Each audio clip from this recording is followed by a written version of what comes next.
Partons en Australie. Le Monte Cristo Homestead est une maison historique australienne, propriété située dans la ville de Junee en Nouvelle-Galles du Sud. Construite par le pionnier local Christopher William Crowley en 1885. Il s'agit d'un manoir victorien sur une colline surplombant la ville.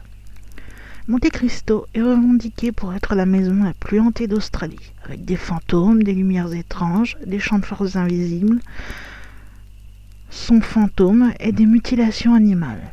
Sa réputation est censée provenir de la quantité d'événements tragiques qui s'y sont produits depuis sa construction en 1885. La famille Crowley y a vécu jusqu'en 1948. La maison vide est alors sous la garde de plusieurs gardiens jusqu'en 1963, lorsqu'elle est achetée par Reg et Olive Ryan qui l'ont remis en état. Avec monsieur et madame Crowley, plusieurs incidents tragiques sont survenus dans la propriété, y compris l'assassinat d'un gardien en 1961. Pendant l'occupation des Crowley, un jeune enfant est dit avoir mortellement chuté dans les escaliers. Une femme de chambre est tombée depuis le balcon et un garçon d'écurie a été brûlé à mort. Il y a aussi un homme malade mental nommé Harold, qui était le fils du gardien, qui a été enchaîné dans la maison du gardien pendant 40 ans. Il a été retrouvé recroquevillé à côté du corps de sa mère morte et envoyé à un institut psychiatrique où il est décédé peu après. En ce qui concerne les phénomènes paranormaux, nous pouvons y voir des lumières mystérieuses, des apparitions, des voix fantomatiques. Également ont été trouvés des chatons morts et mutilés dans la cuisine. L'on peut entendre des bruits de pas sur le balcon alors qu'il n'y a personne, ou des portes qui se ferment et s'ouvrent toutes seules. Il y a également des pas qui sont entendus régulièrement dans les couloirs la nuit alors que tout le monde est dans son lit. En ce qui concerne une des pièces, en l'occurrence la chambre des garçons, la présence de madame Crowley est fortement ressentie dans cette salle par son psychique. À plusieurs reprises, au cours d'un repas, Von Blerck se leva et quitta la pièce sans explication. Il attendit à l'extérieur pendant quelques instants et retourna à sa place. Il dit plus tard que madame Crowley lui avait ordonné de quitter la salle à manger. Donc, pour l'harmonie, il attendit que sa présence ait quitté la salle avant de retourner à son siège. Un animateur radio du FM 93 à Wagga Wagga, en entrant dans la chambre, s'est mis à pleurer. Il se sentait triste. En sortant de Monte Cristo, son prochain arrêt était le cimetière Junee. De nouveau, il se sentit soudain saisi par la douleur et se mit à pleurer. Il baissa les yeux et vit qu'il était debout sur la tombe de l'enfant qui était mort mystérieusement sur les marches de Monte Cristo.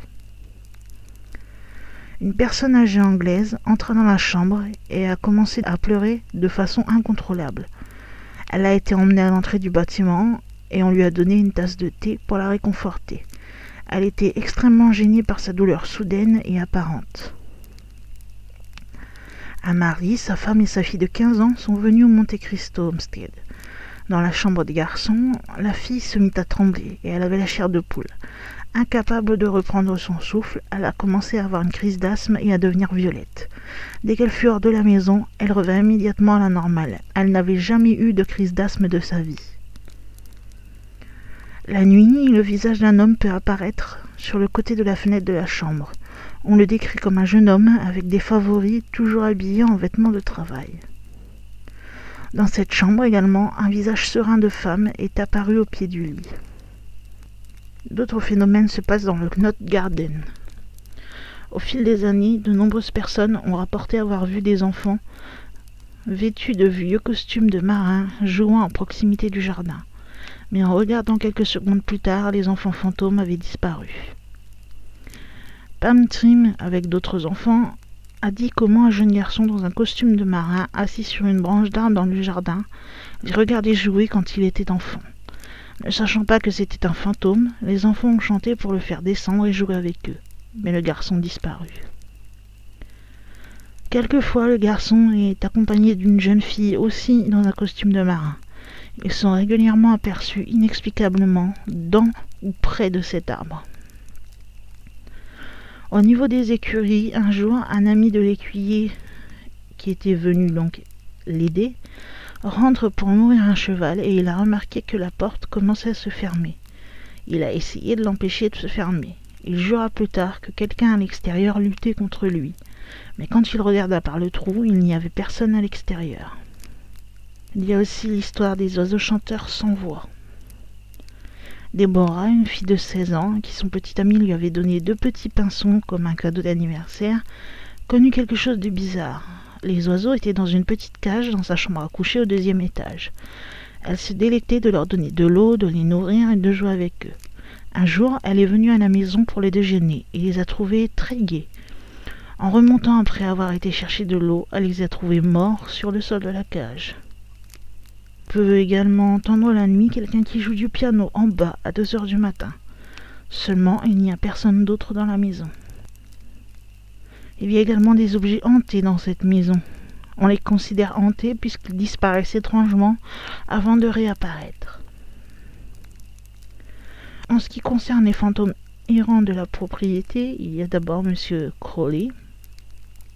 Lors d'une visite, un petit garçon âgé de 4 ans et son frère âgé de 6 ans se baladaient dans la maison avec leur mère. Lorsque la visite a été terminée, ils s'en allèrent.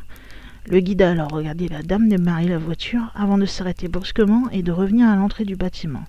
Elle laissa ses enfants dans la voiture et rentra dans le bâtiment pour demander s'il y avait quelque chose d'étrange dans la maison.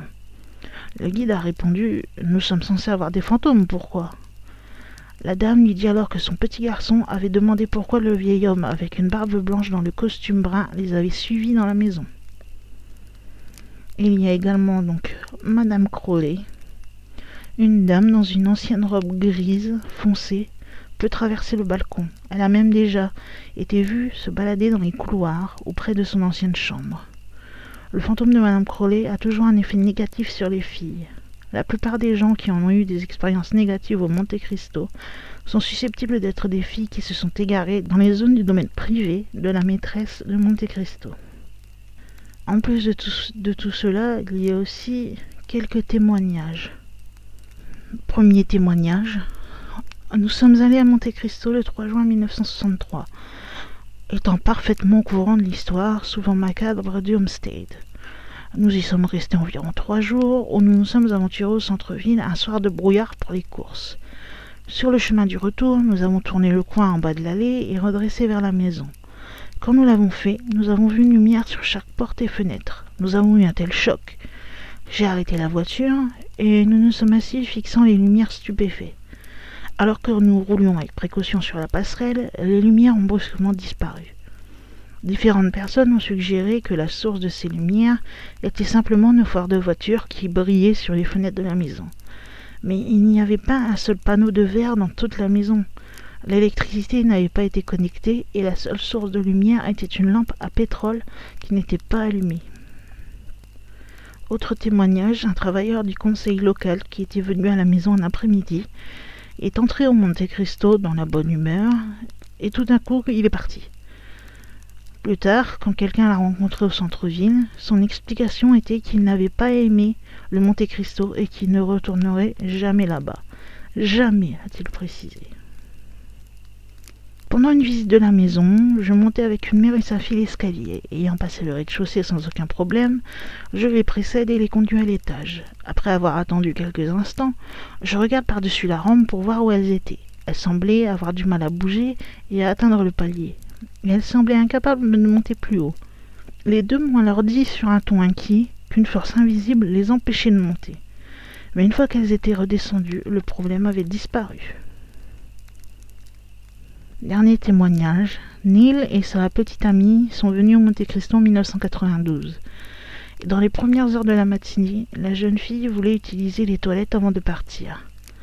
Mais elle s'est sentie effrayée par la maison sombre et elle a demandé à Neil de l'escorter. Après avoir attendu dans le couloir pour elle, Neil escorta sa petite amie vers les escaliers qui mènent à leur chambre.